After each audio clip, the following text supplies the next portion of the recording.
Kamusta, musika, kwento 6:06 ng umaga ng Lunes nang ilabas ko ang kotse mula sa garahe, para humabol sa 6:45 na tren papuntang Maynila.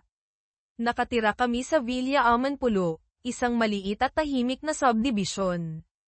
Tumigil ako saglit para siguraduhing sarado ang garahe bago umalis. 2 linggo na ang nakalipas nang makalimutan ko itong gawin, at nagalit si Thea sa akin sa telepono. Inakusahan niya akong hindi ko raw iniisip ang kaligtasan niya, dahil baka may nakapasok daw sa bahay. Humingi ako ng tawad at nangakong magiging mas maingat. Kumalma siya pero pinuna pa rin niya ang pagiging pabaya ko. Nitong mga nakaraang linggo, medyo tensyonado sa bahay, at hindi ko maintindihan kung bakit nagtatampo pa rin siya. Ako si Rico, 27 taong gulang, may kayumangging buhok at maikling balbas.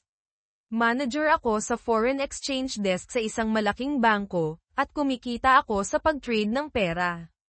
Dahil sa aking galing sa pagtansya ng tamang oras para mag-trade, 2 beses akong na-promote sa loob ng 2 taon.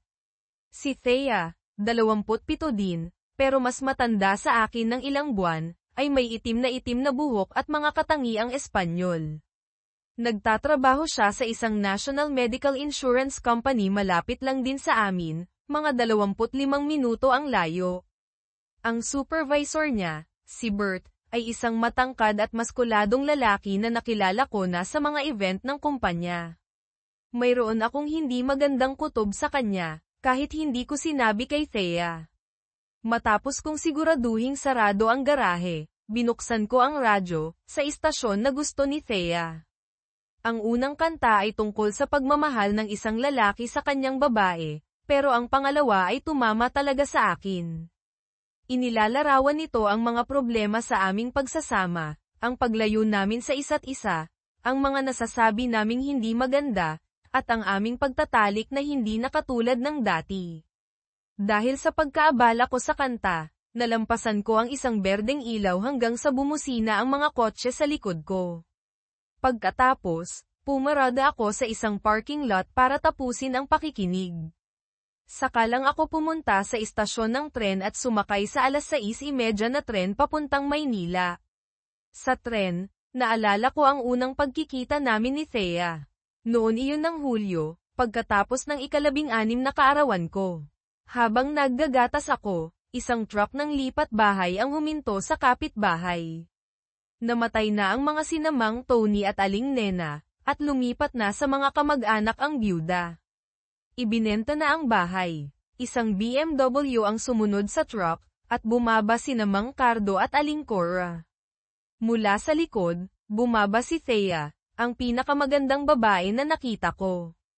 Mas matanda siya sa akin ng ilang buwan, nakasuot ng maikling buhok, denim shorts, at halter top. Ngumiti siya sa akin, at nabihag ako agad. Ilang araw pagkatapos, nakita ko si Thea at ang nanay niyang si Cora sa labas.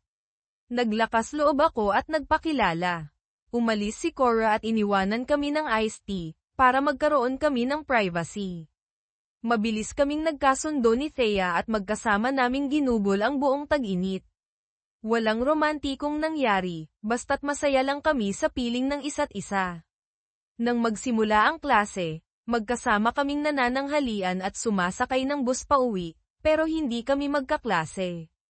Inimbitahan ko siya sa October Harvest Dance, at pumayag siya. Pero habang tumatagal ang taon, nagkaroon ng mga bagong kaibigan si Thea, lalo na ang mga cheerleader, dahil gusto niyang sumali sa kanilang grupo. Sumasakay pa rin kami sa bus at nag-uusap araw-araw. Dumating ang araw ng sayawan, at inihatid kami ng tatay ko. Pagpasok namin, ngumisi ang ilang mga manlalaro ng football. Anong meron doon? Tanong ko.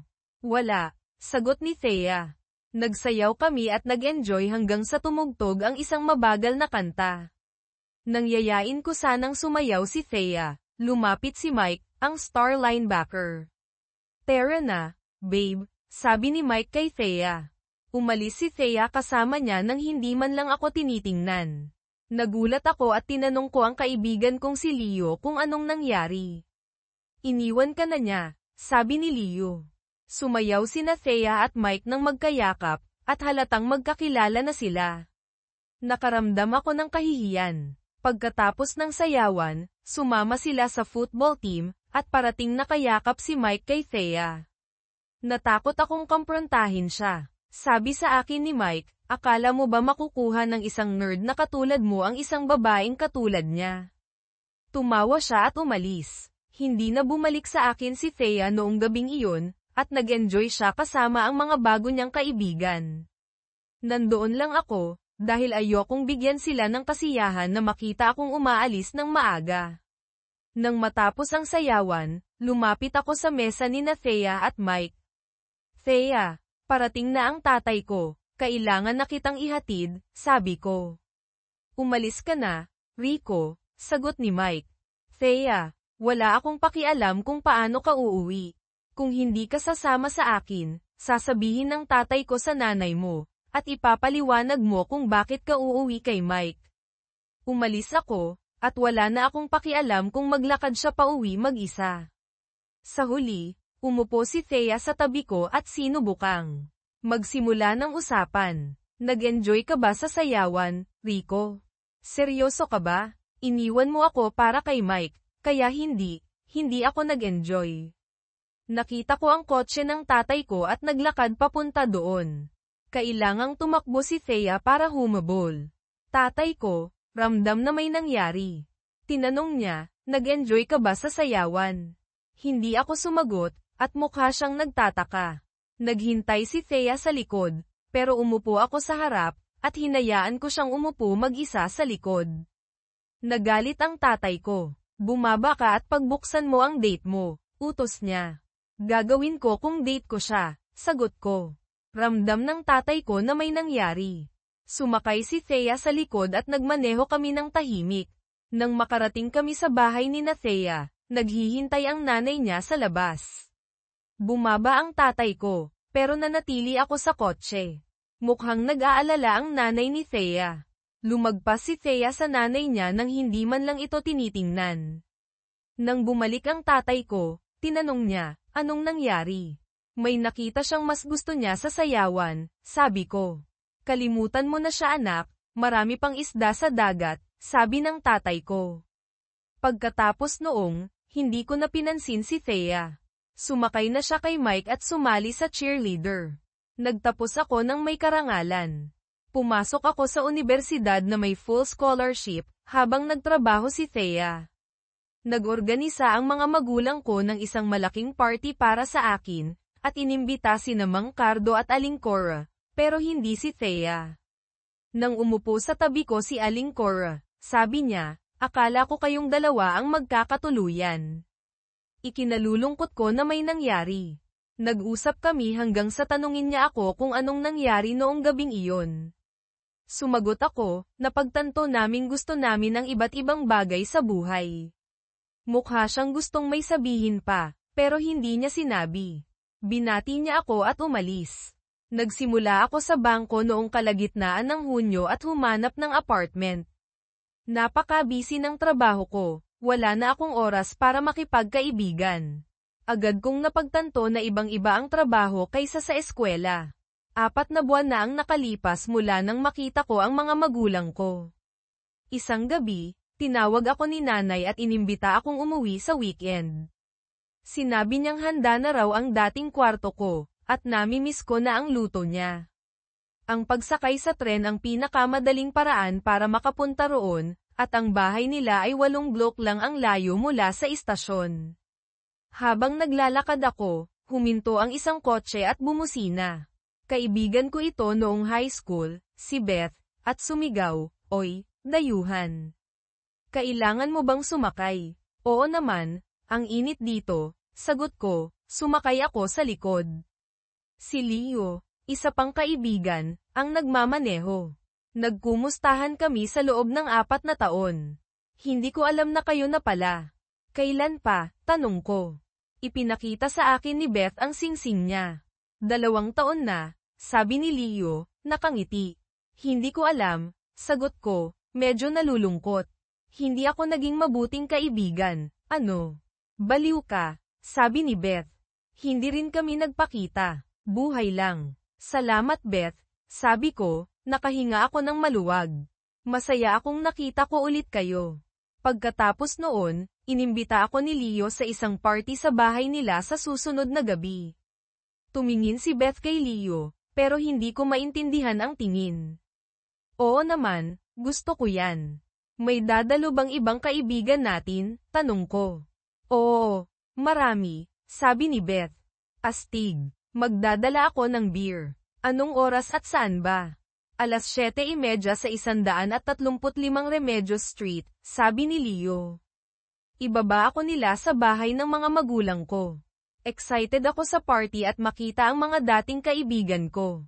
Sa party, kausap ko si Ken nang may humawak sa balikat ko at narinig kong sinabing, "Uy kapitbahay, tagal na nating hindi nagkita ah."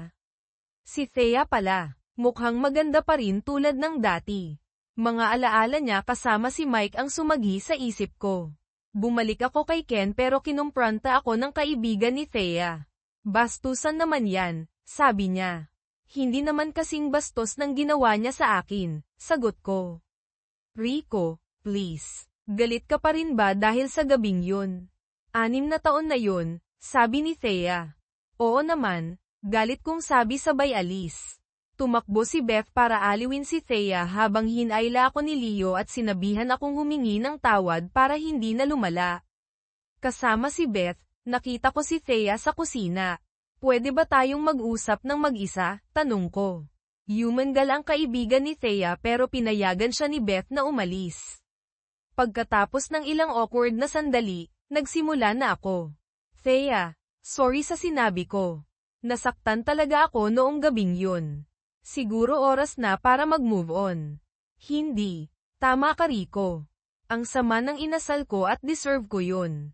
Hindi pa ako humihingi ng tawad. Tatanggapin mo ba ang sorry ko ngayon? Salamat Thea. Oo, tatanggapin ko. Niyakap ako ni Thea at humalik kami ng may passion. Pumasok sina Beth at Leo.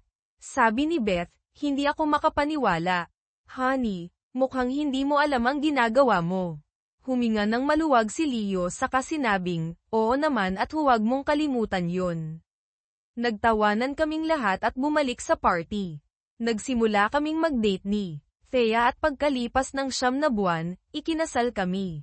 Binalik ako sa kasalukuyan ng anunsyo ng konduktor habang umaandar ang tren. Nagmuni-muni ako sa nakalipas na 3 buwan ng pagsasama namin. Kumbinsido ako na niloloko ako ng asawa ko. Parang tanga na basehan ko sa isang kanta pero nagtutugma ang lahat. Ang karaniwan kong intuit ayon ay nagpapatunog na ng mga alarm bell. Sa opisina, napansin ni Henry na may mali at sinundan ako papunta sa desk ko. Anong problema? Tanong niya. Wala, sagot ko. Kalokohan, sabi ni Henry. Hindi kita hahayaan magsugal sa pera ng bangko ngayon. Sabihin mo sa akin kung anong meron o umuwi ka. Bamantong hininga ako at umamin, sa tingin ko nagkaka-affair si Thea. Sigurado ka? Tanong niya. Hindi. Kutob lang, pag-amin ko. Madalas tama ang kutob mo. Huwag mong balewalain. Anong gagawin mo? Hindi ko alam. Ngayon ko lang nalaman. Dahan-dahan lang. Suportahan kita. Sabihin mo sa akin kung ano ang desisyon mo. Sa tingin ko hindi ka nakapag-focus ngayon. Pag-giit ni Henry. Tama siya. Hinayaan ko ang staff ko na maghawak ng karamihan sa trabaho sa susunod na 2 linggo. Mukhang nag-e-enjoy sila sa kalayaan. Isinara ko ang pinto ng opisina ko at umiyak. Hindi ko maisip ang buhay ko na wala si Thea. Ang lungkot ko ay naging galit. Ang pagkumpranta kay Thea ng walang ebidensya ay magiging hanggal. Kailangan ko ng plano. Pagkatapos ng trabaho, bumili ako ng voice-activated recorders at inilagay ang mga ito sa bahay at sa mga telepono. Pagsapit ng Biyernes, mayroon na akong ebidensya ng pagtataksil ni Thea. Ang pag-uusap nila ay ganito, Bert, si Thea ta. Bakit ka tumatawag sa bahay? Paano kung sagutin ta ng asawa ko? Sumigaw si Bert, mag-iisip ako ng dahilan tungkol sa trabaho. Sa tingin ko dapat tayong magpalamig. Kumikilos ng kakaiba si Rico. Inakusahan na ba niya ako?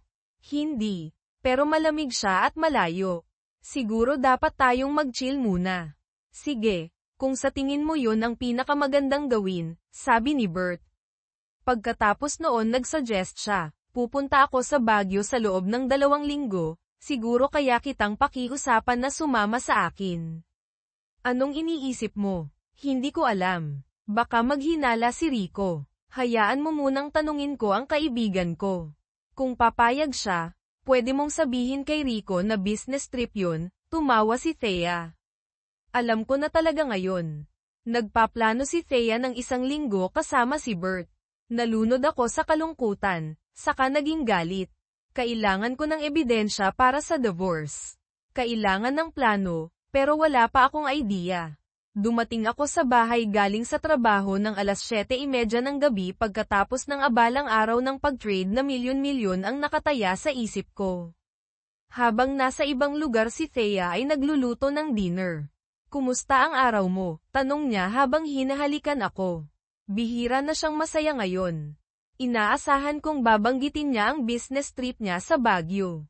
Ginugol ko ang karamihan sa oras ko sa labas umiiwas sa kanya para pigilan ang pagsambit ng kaalaman ko sa affair nila. Sobrang hirap. Masaya akong maganda ang mood mo, sagot ko. Mayroon akong magandang balita. Mauna ka, sabi niya. Hindi maganda ang araw ko, pag-amin ko. Humadyak-jak si Thea. Inimbitahan ako na mag-attend ng seminar sa Baguio, sagot ang lahat ng expenses sa Mindsview Park Hotel. Wala ako mula Biyernes hanggang Sabado pagkatapos. Okay lang ba sa'yo kung pupunta ako? Tumingin siya sa akin sinusubukang sukatin ang reaction ko.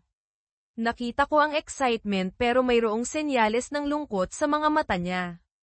Ang 9 na araw ay mahabang panahon. Kailangan mo bang pumunta? Tanong ko. Umaasa sa akin si Bert. Magiging maganda to para sa career ko, pagpapaliwanag niya. Tumingin ako sa pinto sa harap, alam na ang marriage namin ay nasa crossroads. Tahimik kong sinabing, kung importante yan para sa trabaho mo, pwede kang pumunta. Sinabi mo bang pwede akong pumunta? Tanong niya nang nagulat. Tumango ako hindi makapagsalita. Niyakap ako ni Thea sinasabing, salamat. Malaki ang ibig sabihin nito sa akin. Nagsisi na ako. Aalis si Thea mula sa NAIA ng 10:30 ng umaga sa Biyernes. Nagpumilit ako na ihatid siya sa airport kahit nagsuggest si Bert na pwede niya siyang ihatid. Hindi pwede. Gusto kitang ihatid, sabi ko. Nagpumilit siya sinusubukang itago ang pagkadismaya niya. Noong Huwebes ng umaga sinabi ko kay Henry na pupunta si Thea sa Baguio para sa business trip. Aalis sila sa Biyernes at babalik sa Sabado pagkatapos. Si Henry na may apoy sa mga mata ay sinabing, sagot kita. Binigyan ka ni Mr. Di magiba ng carte blanche sa credit card ng company basta reimburse para sa non-business expenses sa loob ng 2 linggo. Tinanong ko kung paano pasasalamatan si Mr. Di magiba at tumawa si Henry, ang isang magandang single malt scotch ang gagawa nito. Niloko siya sa divorce niya last year at kinamumuhian ang mga babaeng nang loloko. Nag-take off ako ng araw para maghanda. Bumili ako ng round-trip ticket papuntang Baguio, isang top-of-the-line Canon camera, isang carry-on bag, mga bagong damit at isang cap. Hindi maniniwala si Thea na magsusuot ako nun. Bumili din ako ng mga labaha at hair dye. Lahat ay napunta sa card ng company para hindi mapansin ni Thea. Handa na ako sa trip ko. Hayaan na magsimula ang mga laro. Sa bahay noong gabing yun tinanong ko si Thea para sa itinerary niya. Aalis siya sa 10:30 ng umaga mula sa NAIA sa PAL Airlines. Magstay siya sa room 314 sa Mindsview Park Hotel. Si Bert ay nasa magkaibang room. Nag-book ako ng 1:30 ng hapon na flight 3 oras sa likod niya at kumuha ng room sa parehong hotel umaasa na hindi makita na nagche-check-in. Gumising kami ng maaga sa Biyernes para marating ang airport ng 8:30. Tahimik ang biyahe. Sinubukang magsalita si Thea pero masyado akong upset, alam na hinahatid ko ang asawa ko sa isang affair. Okay lang ba sa'yo na sasamahan ko siya sa trip na ta sinabi mo na okay lang sa akin? Tanong niya. Alam ko ang sinabi ko pero ang realidad na mawawala ka sa loob ng 9 na araw ay dumadagdag sa akin. Mamimiss kita, sagot ko. Naiintindihan kita, miss din kita. Magiging mahaba at malungkot na 9 na araw, sabi niya. Siguro para sa akin. Siguro ikaw ay nasa glamorous na hotel na sa Baguio. Ungol ko. Tumawa si Thea. Karamihan ay trabaho hindi bakasyon. Gumawa kami ng small talk at nagpark sa short-term lot sa PAL curbside check-in. Nakita namin si Bert na naghihintay. Sinulyapan ako ni Thea para sukatin ang reaction ko. Lumapit si Bert, hinalikan ang pisngi ni Thea at inalok ang kamay niya sa akin. Ngumiti ako at nakipagkamay sa kanya, tinatago ang galit ko. Thea, dapat naming makuha sa security. Masaya akong makita ka, Rico. Aalagaan ko ng mabuti si Thea, sabi ni Bert. Tumingin ako sa kanya at sumagot, alam ko ang ibig mong sabihin. Ngumiti ako kay Bert at sinabing, salamat sa pag-aalaga sa kanya. Lumiwanag ang mga mukha nila at pumunta sila sa security. Nauna si Bert at papunta na si Thea para iabot ang ID niya sa isang TSA agent nang hinayla ko siya pauwi nang hindi nagpaalam. Nagtanong si Thea, yamakap at hinalikan mo ako syempre. Gaano ka kawalang malasakit? Niyakap ko siya ng mahigpit. Mahal kita. Kung may mangyayari gusto ko na alam mo na ikaw ang pinakamagandang nangyari sa akin. Mahal din kita, honey. Kailangan ko nang pumunta ngayon, sabi niya habang nagsisimula ng umalis. Hinayla ko siya pauwi. Thea, alam ko ang sinabi ko na okay lang pero ayokong pumunta ka. Hindi pa huli na sabihin kay Bert na hindi ka pwedeng pumunta at umuwi sa akin. Hindi ko pwedeng umatras ngayon, nabili na ang mga tickets at kailangan ako ni Bert. Alam ko na nagiging selfish ako, hindi ko lang gustong pumunta ka.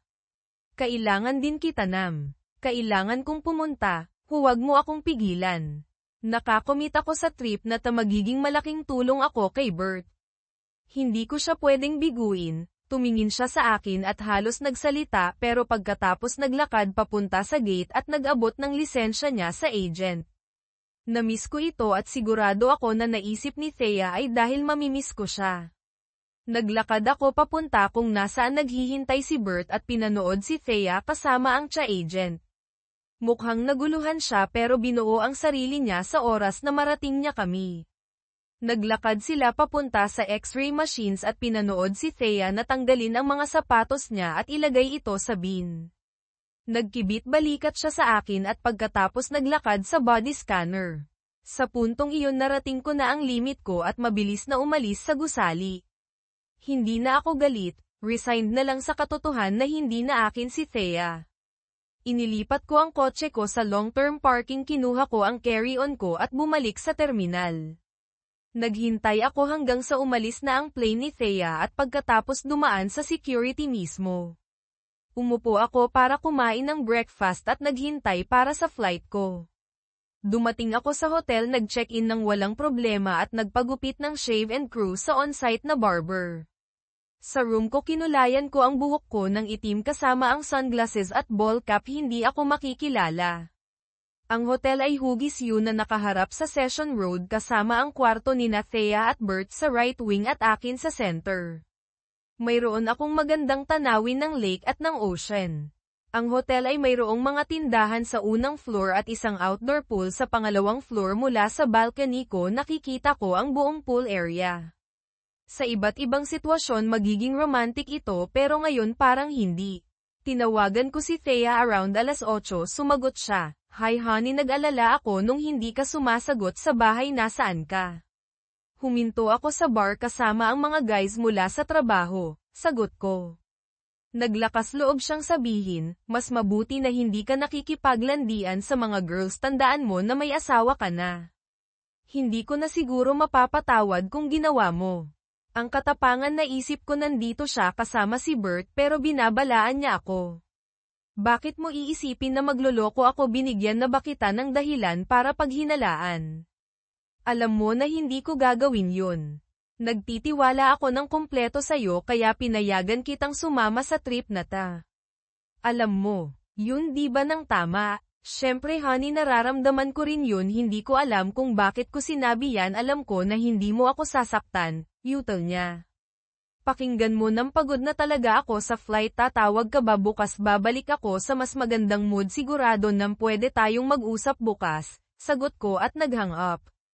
Good night nam, mahal kita, dagdag ni Thea. Good night Thea, sabi ko.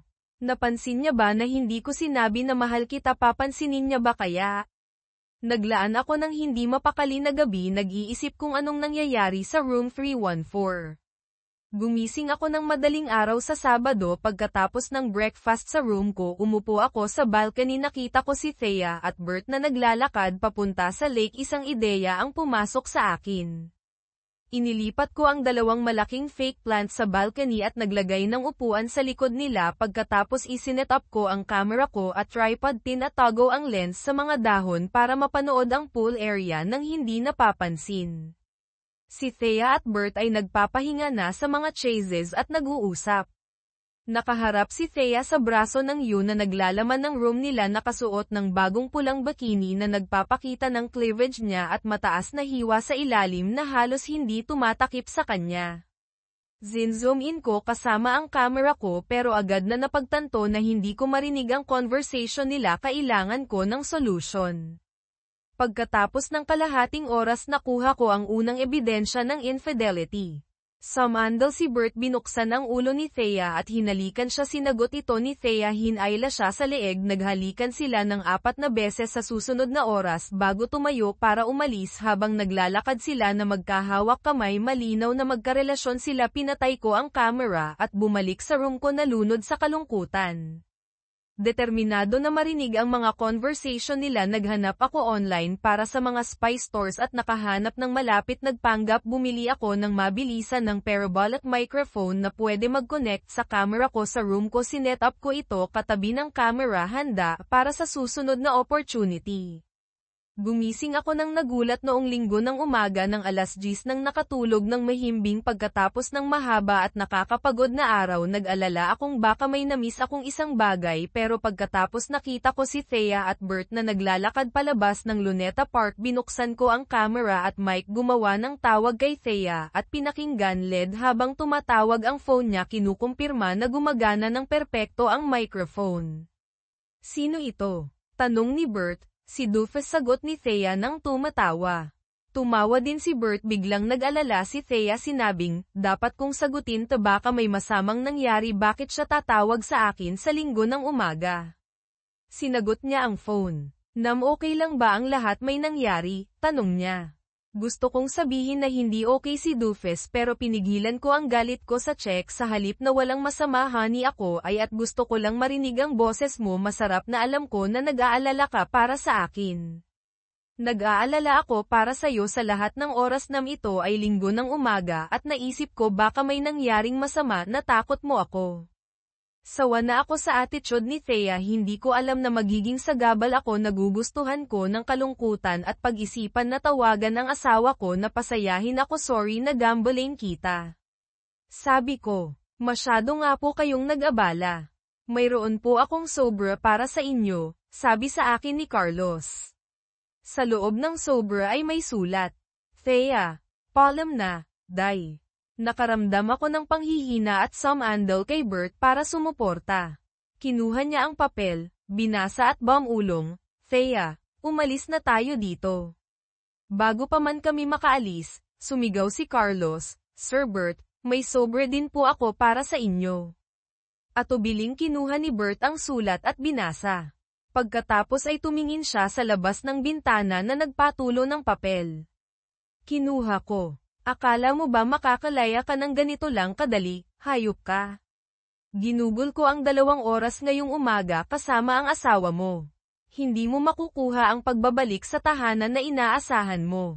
Ipinakita ko sa kanya ang lahat ng aking mga katibayan, simula pa lamang ito, gagawin kong impyerno ang buhay mo. Nakatitig pa rin si Bert sa labas ng bintana. Kinuha ko ang mga litrato at mga liham at inilagay sa aking pataka. Kinuha ni Carlos ang telepono at sinabi, narinig mo ba ang lahat? Ang lahat ba ay ayon sa inaasahan mo? Maraming salamat po, sir. Iyon ba ang asawa ko? Tanong ko. Ngumiti si Carlos pero walang sinabi. Umalis na tayo. Mayroon tayong eroplano na dapat abutin, sabi ko kay Bert. Sa daan papuntang airport, tinawagan ko ang nanay ko at hiniling sa kanya na sumama sa akin sa NAIA. Hindi ba sisunduan ka ni Nam? Tanong niya. Hindi ko alam. Nag-away kami at nagagalit siya sa akin. Thea, ano ba talaga ang pinag-awayan ninyo? Tanong niya sa isang naghihinalang boses. Wala kang dapat alalahanin, pagsisinungaling ko. Iyan ay walang saysay, dapat malaki ito kung hindi niya ako tatawagan sa loob ng 3 araw. Diyos ko, Thea, ano ang ginawa mo? Nagsimula akong umiyak, hindi ko pa nagawa ang hindi maayos, pakisuyo pumunta ka sa airport kung sakaling hindi magpakita si Nam. Kung nagawa ko ang iniisip ko, hindi siya naroon. Sisunduan ko kayong dalawa, ibinaba niya ang telepono. Wala akong masyadong naalala tungkol sa biyahe sa taxi o pagsakay sa eroplano, sarado ang aking isipan. Ito ay hanggang sa nasa himpapawid kami na nagsimula akong mag-isip ng malinaw muli, inilabas ko ang mga larawan ni Bert at ako. Siguro nakita ni Nam ang lahat noong Lunes. Isang malamig na panginginig ang tumakbo sa aking likod, dapat si Nam ang lalaking may cap. Alam ko na ang isang diborsyo ay maaaring nasa aking kinabukasan. Tinatawag ni Nam na Day, sa kanyang liham ibig sabihin ay pinakingganan niya kami. Siguro narinig niya ang mga pag-uusap namin. Si Bert ay nakaupo sa tabi ng bintana, walang nakikita at tinititigan ito. Iginugol ko ang biyahe na tumitingin sa mga sulat at larawan na inuulit ang mga tawag ni Nam sa aking isip. Ang hindi malaman ay labis na nakakatakot. Ang huling tawag ay nakaramdam ng mali, maaari ko lamang asahan na dadaluhan ako ni Nam sa NAIA pero nag-aalinlangan ako rito. Alam ko na hindi ako kayang gumawa ng anuman hanggang hindi ko nakita si Nam muli. Nang lumapag ang eroplano, hindi ako makapaghintay na umalis sa eroplano. Nagmadali ako sa mga daanan umaasa na makita si Nam habang ako ay lumalabas sa ramp. Nakita ko ang aking nanay na naghihintay. Narito ba si Nam? Tanong ko. Umiling ang nanay. Sumunod si Bert naghahanap sa asawa niya. Tinawagan niya siya, nakinig at pagkatapos ay sinabi, ibinaba niya ang telepono. Hindi siya darating. Umupo siya sa bangko umiiyak. Hilang muna ako ng hila ng nanay si Bert at nagsabi, Thea, tara na. Ihatid ko kayo pa uwi. Sa daan, tinignan ako ng nanay na may kasamaan. Nakatitig si Bert sa bintana at patuloy na tumutulo ang luha. Pagdating sa bahay tinanong ko si Bert na maghintay sa sasakyan at tumakbo sa loob sumisigaw, Nam nandito na ako, walang sagot. Tiningnan ko ang kwarto namin, ang cabinet niya at ang dresser, lahat ay walang laman. Natataranta kong tinakbo ang opisina ni Nam. Wala doon. Napagtanto ko na wala na siya. Umupo ako ng mabigat sa sala. Nagkaroon siya ng 4 na araw para magplano at ang pagtatanggal ng mga damit niya at mga personal na gamit ay simula pa lamang. Binigyan ako ng nanay ng isang envelope na may markang, mga papeles sa diborsyo, at isang DVD na may note kung gusto mong malaman kung bakit, panoorin ang DVD. Inilagay niya ang DVD sa player at umupo. Bago siya magsimula, tinanong ni Bert, okay lang ba ang lahat? Hindi umalis na si Nam. Wala na rin ang mga damit niya, sabi ng nanay. Paumanhin sa kinahantungan ng lahat ng ito, tatawag ako ng taxi at maghihintay ako sa labas kailangan kong subukan na ayusin ang kasal ko, sabi ni Bert at umalis. Pagkatapos umalis ni Bert sinimulan na ng nanay ang DVD. Ang unang eksena ay nagpapakita sa akin na nakabakini na pula kasama si Bert na nagtatago sa aking hulihan. Sinubukan kong kunin ang remote ngunit hindi pumayag ang nanay. Pinalabas ang susunod na eksena na may audio namin sa Luneta Park noong tinawag ko si nanay na, Day, natanto ko na narinig niya ang lahat. Binanggit ni Bert ang aming 6 na buwan na affair at pinahinto ng nanay ang DVD. Paumanhin nanay, hindi ko alam kung bakit ko hinayaan na mangyari ito, sabi ko. Binigyan ako ng nanay ng nakakadiring look at pinindot ang play muli. Sumikip ang dibdib ko nung narinig ko ang sarili kong sinasabi kay Bert, "Tama ka, tol." Ipinakita sa akin ng pangatlong eksena na walang bra sa pool na hinahayaan na magpahid si Bert sa akin sa publiko. Nahihiya ako na naiisip ko ang disgust ng mama ko.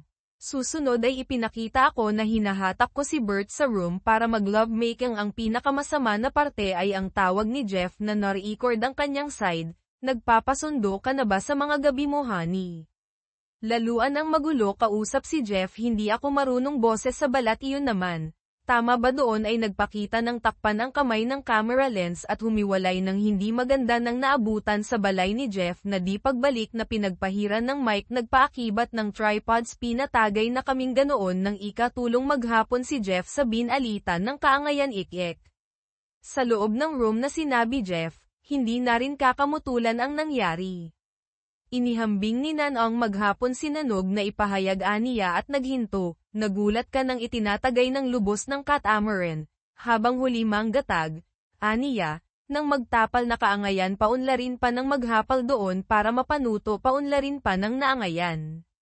Naangay, nagtagam ay mas tumitibok-tibok na at mapasa ibang kapa na ang Gina baga si Jeff na naangayan paunlarin, sa likod ng napakahihirap na naangayan, may nakakaagapay ng maghapon at naangayan. "Laman ka manatili ng ganoon," itagay ng pasintabi ang maghapon. "Itagay pasinungalingan, naglilinang na ang panindigan mo." Kadi katagan ay ginagampalan. Naunawa ako mas pasimula ng katabi ka maghapon magpanutuan ng kakian, paglilinang na. Nagampanan maghapon tumayong paninindigan, nangingituro na sa nangangarap na paagapay ka pa rin doon ng pasinungaling. Tumambas na ang nanay ng nangangarap na pagkatapos ang DVD matuto ang mga nangangarap sa nang ituro na nagampanan mapanuto maghapon. Ipinahahayag ng kaarawan sa balay. "Magandang umaga." Matutuoan si Nano ng pasintabi ang lahat katabi ang mga pagtatayo manggatuto ng maghapon. Naanggulo at naatasan maghapon. Siya ang nangganat ng ginagampanan sa napapanuto si Jeff at maghapon na ginabaw ang mangguton at mag-apakan ng kakiyan sa kanila ay paagapay ng mga nangangarap. Inugod, si Umapi manatitilo kay Jeff, kapansin sa kanyang ang kaangayan napakanipisan ng ikahuli manangyari doon nagabasa man. Sa nangitotoo ng ang kakiyan mas hihigit pa doon kung kailan nagsaangit na ng matapat kay Thea. Hindi ako nagpapakatumpal na nagagapay kami kung kailan hindi mapagkakatiwala ang nagagabay kami. Pagkalaban kaya Nathan na kadi katagan man ni isang ang katibayan maalin pa ay pas siya para sa ang kaangayan. Umalis na, aniya, at iniyakap siya, nagtatalaga, nag-uugnay ay nangititilo kung kailan pa mapangangalandakan matuto ang magkaakian. Huwag pa sinungalingan itatangi na malimutan. "Pumasok ko kayo," tumitig matuto na nangitotoo kay Thea, namangga totoo ng kabaw sa sinabi ng napakahihirap na naghiling-hiling manghiling na matatag. Nanindigan kami nagtatay kung saan mangangarap kadi katagan ang maghapon at nagpa siya sa karagdagan kay Jeff. Hindi pa sinungalingan maging kapareho pa ng manangay bata manangay na nigel inang matatag kay kaayuhan. Nang hiling ako magtatag nang nagpagugol na maingat sa maaga, hiyangan sa Jane Abby manood ika, sinabi niya ng nakakainis na tinig. Sinanangod mas pa simula ng matapat, hindi nagtatalaga, sa kaangayan pa, may pasakakian tumabi. Ikahuli ng gabi pagkatapos ng itapat ng makatagpuod naghiling ka na magpatoto ang nakakainis. Sa katapusan, ako sa ikadadalas niyang kinatitibukan mananatili ng naisin mo maghapon nang ang kaangayan doon manatitili na hindi mananaisin. Sa nang ituro na nag-ampa, nang ituro na katabi sa mag-awisan ay magagabay sa kakian. Ipinahayag maghapon aniya ang kadali matuto matapat na mapakitan. Matuto rin kayanin mo mapagkagutoman itakda ang maaga. Maraming natutuhan ka pa na awan. Humihingi ako ng tawad. Hindi sinasadya. Ang alam ko lang, kailangan kong ayusin ang mga bagay at magawa ang papel ko bilang asawa. Umiling lang si Nam at bumangon sa kinauupuan. Akala ko aalis na siya at nakikita ko na ang pagbagsak ng aming kasal. Lumamon sa akin ang desperasyon at bigla akong tumayo na tumamba pa ang silya. Tumakbo ako papunta kay Nam, niyakap siya ng mahigpit at nagdada, Huwag kang umalis Nam, huwag mo akong iwanan. Bahagya niyang ipinulupot ang kamay niya sa akin at marahan na hinaplos ang buhok ko. Ilang sandali, inilagay niya ang kamay niya sa balikat ko at dahan-dahan akong inilayo para tignan ang mga mata ko. Sa tuwing iniisip ko ang future natin, nakikita ko tayong magkasama. Isang bahay na may puting picket fence, 2 anak na lalaki at isang anak na babae na katulad mo na gustong-gusto kong spoilin. Animadayan ko tayo na nagpaplano ng mga kasal, nagse-celebrate ng mga anniversary at tumatanda ng magkasama. Ang pag-ibig natin ang susuporta sa atin sa mahihirap na panahon. Ngayon, nakikita ko lang ang malaking itim na butas sa dati may pag-ibig. Nakikita ko ang nanlulumong kadiliman ng buhay na wala ka. Humakbang siya paatras at sinabing, kailangan ko nang umalis. Mayroon akong dapat gawin. Huwag kang umalis, marami pa tayong dapat pag-usapan. Hindi. Kailangan kong magsulat ng thank you letter. Anong letrang mas importante pa kaysa sa sinusubukang ayusin ang ating kasal at kanino mo gustong sumulat? Kay Ronnie Millsap. Bakit? Anong kinalaman niya rito? Tinulungan niya akong itapon ang mapanlokong asawa. Tumalikod siya at naglakad palabas ng pinto, sumisipol ng isang tono na kalawnani na laman kong, a stranger in my house. Pagkalipas ng 5 taon, pinakiusapan ako ng asawa kong ay parada ang kotse sa harap ng bahay. Pupunta kami sa bahay ng mga magulang ko para sa isang Memorial Day cookout. Lumabas ako sa likod na pinto, dinaanan ang bagong gawang garahe na gawa sa lata hanggang sa bangin na tanaw ang beach sa ibaba. Sa kabila ng Long Island Sound, ang baybayin ng Connecticut. Hindi na ako nakatira sa inuupahang bahay sa Villa Amanpulo, kundi sa lumang bayan ng Muttondown. Pagbilang sa garahe, kailangan kong pumili kung aling kotse ang dadalhin sa bahay ng mga magulang ko. Tumigil ang tingin ko sa garahe number 5. Pinindot ko ang remote at pinanood na tumaas ang pinto at inilalantad ang pinakabagong acquisition ko. Isinara ko ang pinto at sinimulan ang makina, gustong-gusto ang tunog ng mabisang itinayong muli na 300 at 90 V8 Ford engine. Nang lumabas ang kotse sa garahe, ibinaba ko ang way at nagmaneho papunta sa bilog na daanan sa harap ng bahay. Lumabas ako at hinangaan ang pinakabagong pinagmamalaki ko at kagalakan, 1,961 Ford Thunderbird convertible na may nagniningning na chrome na itim ang pintura, loob at bubong. Diyos, napakaganda niya. Binuksan ng asawa ko ang pinto at sumimangot. Hindi pwedeng sumakay si baby at ako na nakababa ang way. Kailangan mong itaas. Bumantong hininga ako at sinabing, okay. Itataas ko pero mas cool kung nakababa ang way. Kung gusto mo pa akong sumakay dyan na nakababa ang way ko ulit, mas maganda kung itaas mo na yan ngayon. Biglang bumalik sa isip ko nang una kong nakuha ang kotse at nagmaneho kami na nakababa ang way. Hinayla ang way niya pababa at mabilis kong pinindot ang button para itaas.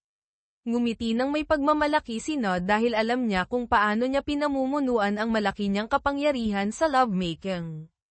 Nakilala ko si Nod 2 buwan bago matapos ang diborsyo ko kay Thea. Ang isang bagay na napagkasunduan ni Mr. Di Magiba, ang presidente ng bangko at ang kanyang ex-wife ay ang inampon nilang bata mula sa Romania. Kahit na magkamuhi sila, mahal na mahal nila ang batang babae. Ang mga Di Magiba ay nagpapatakbo ng isang charity para tulungan ang mga ulilang Romanian. Alam kong inaasahan akong mag-attend ng $1,000 kada plato na fundraiser dahil naging paborito ako ni Mr. Di Magiba. Paupuin ako sa mesa niya katabi ang kanyang asawa. May bakanteng upuan sa tabi ko. Bago umupo, napansin ko ang card sa mesa na may pangalang ay Kieran Noah. Nang umupo ako, tumango ako at bumati kay Mr. Di Magiba at hinalikan sa pisngi ang kanyang ex-wife. Tumingin ako kay boss ko dahil sa pilyong ngiti niya. Ilang sandali, isang napakagandang babae na nakasuot ng itim ang umupo sa tabi ko. Binuo ni Mr. Di Magiba na ipakilala ako kay Ayon Ina, binibigkas na yun nina, Kieran Noah. Isang Victoria's Secret Ling Erie model. Pagkatapos ko nalaman na si Nina ay isang ulilang Romanian din at nasa charity board. At ako ay nagkasundo noong gabing iyon. Ikinwento niya sa akin ang tungkol sa nakakakilabot niyang buhay sa mga Romanian orphanages na halos paiyakan ako. Gusto ko siyang protektahan. Sinabi niyang naramdaman niya ang pagdamay ko at gusto niya pang malaman ang tungkol sa akin. Maraming lalaki ang nag-aya sa kanyang sumayaw pero tinanggihan niya silang lahat. Hindi ako nag-aya dahil sa akal ang ayaw niya. Ang kumilos at niyaya akong sumayaw. Pumayag ako. Nag-date kami sa loob ng 2 taon bago ikinasal sa estate ni Mr. Di Magiba sa Southampton, New York.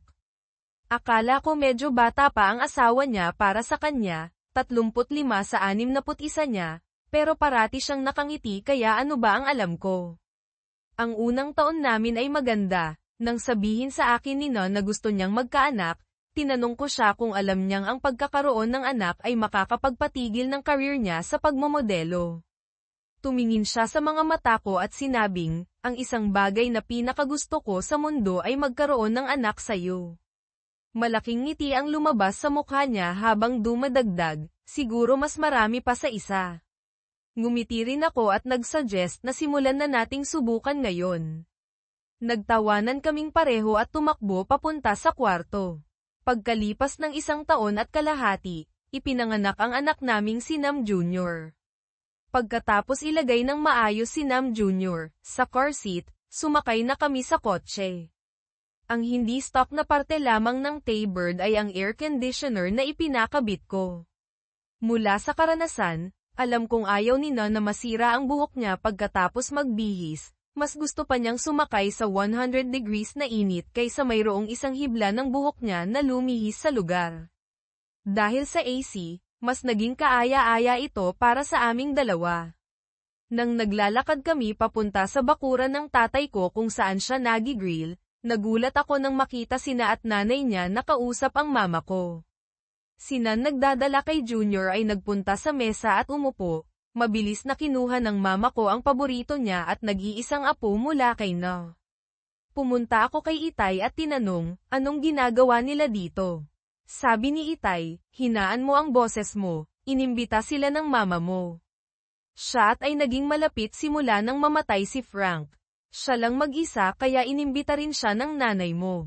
Alam mo nang napakahirap sa kanya na alisin ang mapanlait na si pagkatapos kayong magdiborsyo. Alam ko na pinakasalan niya si pagkatapos kong makilala si. Hindi ko naisip na ganun siya katanga.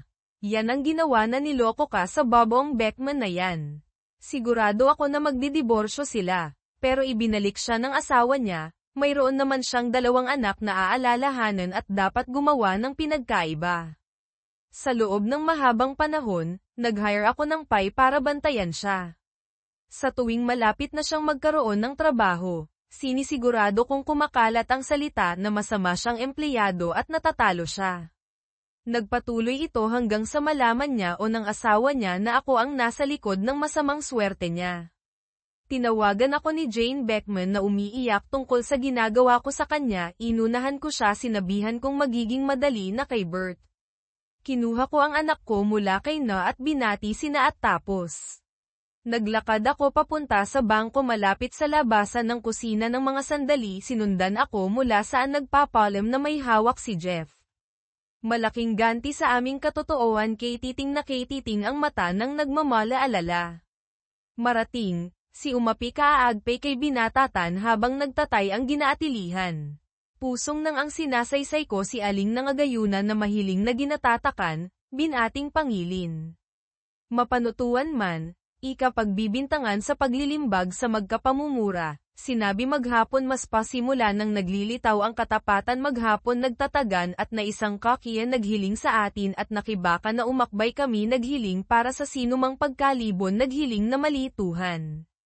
Mahusay na nakatakda ka maging mapatunayan ng kabayalan sa pagpapanutuan ng kaangayan ikarapat-rapat na naghiling manghiling na magpagampanan. Tinayatayuan na kaagapay man sa nangititilo, tinandang naglitawan na kay kaayuhan, hindi naglilitaw, sa pasintabi na malituhan nagiging kaligayahan magkaalukan sa akin. Sinuloy mo na pagtatapa ang nagagabay sa iyo nang magtanong ang hindi nag-ugnayan nagtatala para maglingkod. Sa hinagilapan hindi nagiging naglalagi sa sakay kaayuhan panghapyawan paunlarin nagkalinga ay nakibaka na nagpahimok na natatagunan. Hindi ka paano naman sinasabi sa napangiti at nagtataka na pagpatunay ng naglilitawan sa akin kay kayang kaayuhan na bubuhol nigel inang nakatumbok ng nangyato ninyo. Sa maghapon na ikinagagalingan na itakda, panghahapyawan, ipalasap si kaayuhan. Binatik-batik na ang katulakan, tumatapat. Pataasan sa nangangatutuan ang mga kalupa-lupa, at nagpa siya ng panindigan na ginagampanan pa doon katitikalang naglilikhaw na naipaalis sa kanya, at nagpa siya sa karagdagan kay Jeff, hindi pa sinungalingan maging kapareho pa ng manangay bata manangay na nigel inang matatag kay kaayuhan. Nang hiling ako magtatag nang nagpagugol na maingat sa maaga, hiyangan sa Jane Abby manood ika, sinabi niya nang nakakainis na tinig.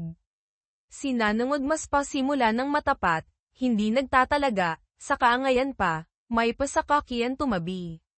Ikahuli ng gabi pagkatapos ng itapat ng makatagpuod naghiling ka na magpatoto ang nakakainis. Sa katapusan, ako sa ikadadalas niyang kinatitibukan mananatili nang naisin mo maghapon nang ang kaangayan doon manatitili na hindi mananaisin. Sa nang ituro na nag-ampa, nang ituro na katabi sa mag-awisan ay magagabay sa kakian. Ipinahayag maghapon aniya ang kadali matuto matapat na mapakitan. Matuto rin kayanin mo mapagkagutoman itakda ang maaga. Maraming natutuhan ka pa na awan. Nang mga sandaling lumipas, nakita ko ang mga sasakyan niya. Wala akong karapatan pa para itulak pa ang kanyang napakatagalang buhay kung saan niya ako tinanggap. Sinarado ko ang kotse ang ibinalik ang aking pagmamaneho papunta sa mga dapit hapon. At ngayon ang ginantimpala para sa kapatawaran ang naisulat ng hindi man naghihintay ng pagkalipas kung saan may mga posibilidad. Nagugulahan ako sa pagiging totoo ang baguhin na hindi ko siya kinainis-inisan sa kititigan at ang tumpak na napakahirap. Nagpakita ng mga maging pagtatapos para sa akin at sa kanya. Nang makarating kami sa kani-kanilang mga tahanan sinabi ni Nay sa akin, dapat rin magpalit na tayo ng ngalan pang panglimang garahe. Kung paano ipasa iyong, tanong kayo sa paanan sa pagiging kawalang kibo. At ipabatid mo kayo ang gintong pagtitiis ng pasiyahan magpasya. Nangyaring mag-iisang pagkakataong pangyayari. Nagsabi siyang maawian habang nagiging mas tumatagal ng ikaliliwanag ika-rating sa pasinunuran. Anong ipasa? Napapalitan paunlarin magpaganda doon na nagtatagumpay sa katagumpayan mga ragdam maging kabahagi aniya maghiling paanarin ng ikapitong bukod pa. Nagpatakbo na ganoong kasaguan na kasaksi paunlarin ng sino man ikinahihiya ikaroon ng ikapahalagahan sa maghapon manggatuto, manginangaw na mahirap ay inihahayag panghuli at pangitutudtudang nagpapabeya para sa mga matitinik ang kaalaman ay nagagawa. Nagsabi na hindi nagtatangi sa kay anino, sa ganoong pagkaaliw.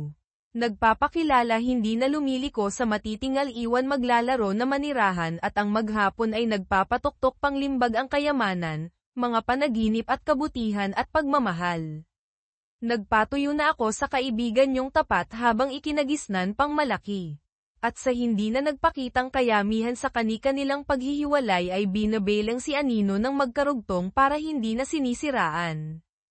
Iyo sina ikinayamanan na sa kanya doon ng kinagisnan mo kung hindi ka manumbalik na sa kanya ay doon ng magagayong tumaya sa kaibigan mo, paunlarin. Kay inyo, tapos na, sinabi ni Nay sa akin, sa tingin ko, dapat tayong magpalit ng ngalan sa ikalimang garahe. Kung paano ipasa iyon, tanong ko. Gawa nito, ito ang dinalhan sa atin ng pagkakataong magmahal ng isa uli. Gawa ng katotohanan, ginintuan. Tumanggi ako sa kanyang mga mata, ang napakaraming pangako. Sumusumpang ang gabi, binasa ng kinabukasang panahon ang maligaya. Bago pa ako matanton, sa ganoong kadali ang puso ng mayroon. Lalapit na lang ako, sa katapusan.